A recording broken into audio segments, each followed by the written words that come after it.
آه، دلوقتي جات قصة في السوشيال وفي التلفاز بالأخص لأم مقهورة من ابنها عنده حاليا 16 سنة ونص. الأم دي بتبكي للمتخصص اللي عايزاه يحللها مشكلتها، وبتقول أنا مش عارفة أتعامل مع الولد، لا أنا ولا أبوه. ظروف الولد إنه من الإعدادي لحد 16 سنة ونص سلوكه متغير. الولد كان ماشي مع أصحاب السوق، وأنا حاولت أمنع ابني عنهم، فحولته من منتظم في المدارس حولته لمنازل عشان أمنعه من أصحاب السوق. وكان بياخد فلوس مني أنا وأبوه، ساعات بالسرقة، ساعات بالتراضي، ساعات بالقهر. المهم كان بيتحصل على الفلوس. والأم بتبكي إن الابن بيهددهم إن هو هيسيب البيت ويهج، وبتقول أنا مش عارفة أتعامل معاه لأنه وصل إنه بيمد إيده على أبوه. المتخصص الله يبارك له رد، وكعادة التربية الحديثة بيقولك احتواء الأولاد، الطبطبة على الأولاد، دلع الأولاد، هشتكت الأولاد اللي بوظت الأولاد. قال لها انتوا فعلا الواد بيهددكوا، بعد كده هينفذ تهديده. انتي المفروض تحتووه وتشوفوا ايه مشاكله، وتشوفوا ايه اللي وصله للحكاية دي.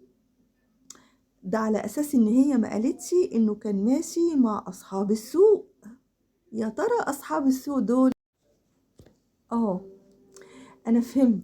اصحاب السوق يا متخصص كانوا بياخدوه كل يوم يصلوا الفروض الخمسة في الجامع. ايه اللي تقعد معاه وتشوف ايه سبب التغيير؟ ما هو التغيير واضح لانها قالت انه ماشي مع اصحاب السوق، يبقى اصحاب السوق ده اكيد علموه سلوك خاطئ.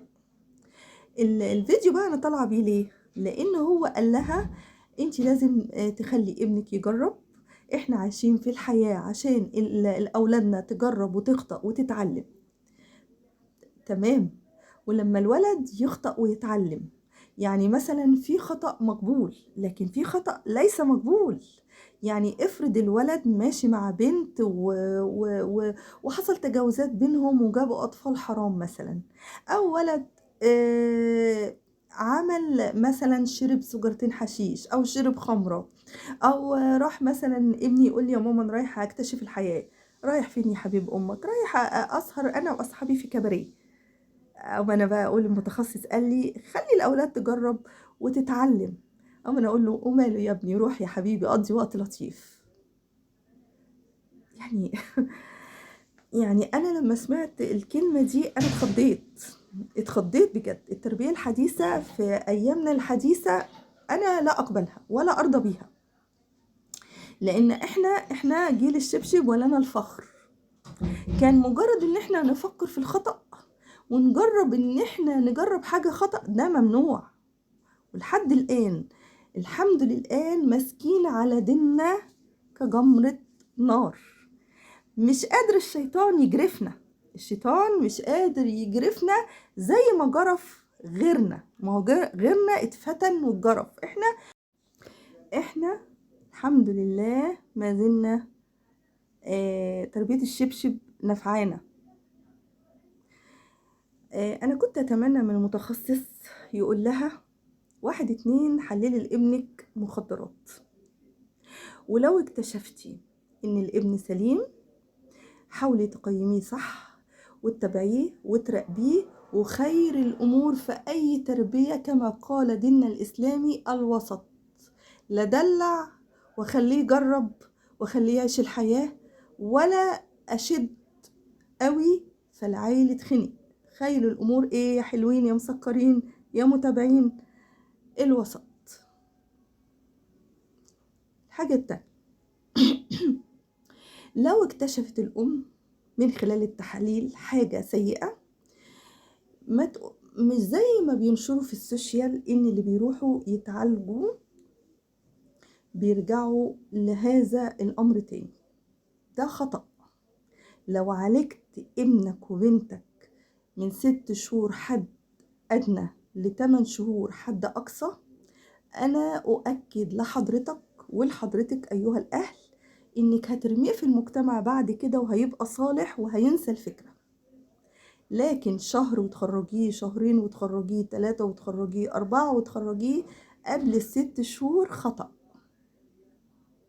اللي بيروحوا 10 أيام للسحب ويرجعوا يخرجوا، أو شهر 2 3 خطأ. طبعا الله يعافي كل شبابنا وربنا يسترها معاكم. ومفيش حاجة اسمها التربية الحديثة، في حاجة اسمها العقاب والثواب، في حاجة اسمها أتابع أولادي، في حاجة اسمها أدلع بس أفهم. ولازم المجتمع يبقى يد واحدة مع الأهل في التربية. لو المجتمع في حتة والأهل في حتة، الأولاد هيحصل لهم حقيقي خلل نفسي، مش من تربية الأهل. الأهل بيعلموا شيء والمجتمع بيقول شيء، الولد هيتشتت. مين صح، أنا ولا المجتمع اللي أنا عايش فيه؟ المجتمع بيقول شيء والأهل بيقولوا شيء، الولد برضه هيتشتت، يقول أنا ولا المجتمع اللي صح. فأنتوا بتعملوا خلل نفسي للشباب والأطفال والأولاد من خلال كل واحد بيربي في حتة، المجتمع في حتة والأهل في حتة. أما المتخصصين كل واحد مش فاهم، ياريت يحط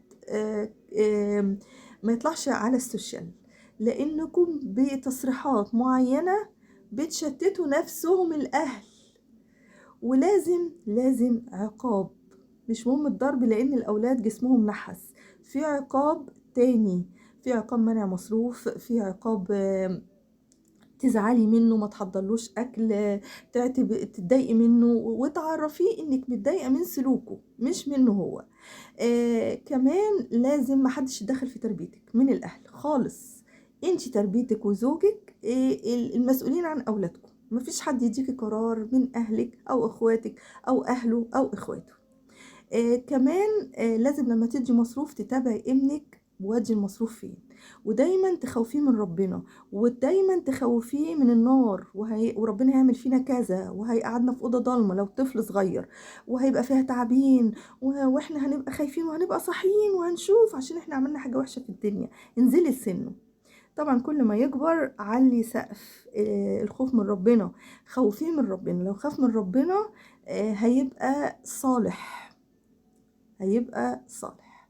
ويا ريت الفيديو يعدي عليكم كلكم تدوني احلى لايك. بس قبل اللايكات عايزه اقول كلمه اخيره. اي بنت تطلع تتجاوز وتشتم ابوها، زي ما قلت المجتمع لازم يتكاتف مع الاهل في التربيه.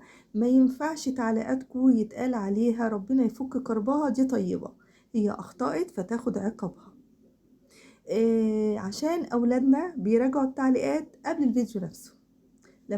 لما تقولوا على واحدة شتمت أبوها طيبة، يبقى احنا هنربي ولادنا تربية فيها اهتزاز نفسي بسببكم.